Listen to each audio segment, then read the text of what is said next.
跟住就到第四題。第四題咧問緊你嘅嘢係同一啲概念有關嘅問題啦。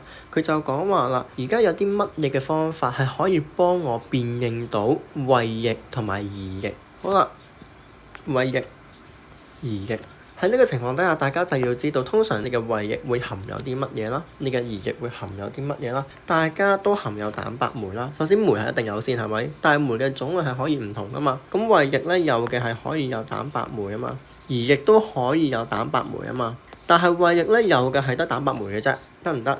咁胰液有嘅咧係碳、脂、蛋，咁多3種嘅酶都有，咁佢相對上咧係多元啲嘅，係咪？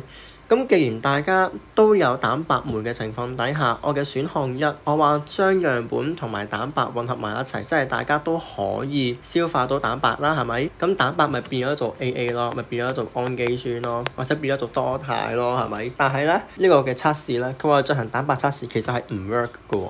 點解啊？你落嘅蛋白質冇錯，佢的而且確係消失晒，但係你要知道喎，你嘅酶其實都係蛋白質嚟㗎，大家都係會呈陽性，所以我分辨唔到究竟佢係邊個打邊個，所以1係錯嘅。咁我哋用排除法啦，將有1嘅查晒佢，剩翻 B 同埋 D。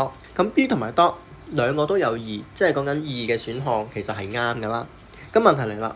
我哋要知道3喎。首先，如果你食咗嘅係蔗糖，你喺個胃度唔會有任何嘅反應，你喺你嘅胰液嗰度都唔會有任何嘅反應，因為啦，你嗰個嘅胰液含有嘅其實係一啲嘅澱粉酶、脂肪酶、蛋白酶。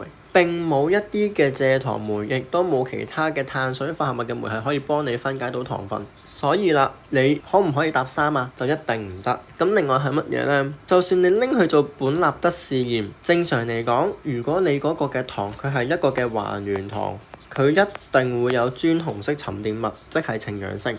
但係蔗糖唔係，所以佢係唔會有陽性嘅結果，所以啦，佢亦都唔可以幫你測試到佢是否係胃液，又或者是否係呢一個嘅胰液，你都係冇辦法係可以辨別得到㗎。所以咧有3嘅，我哋都查咗佢，咁答案就會係 boy。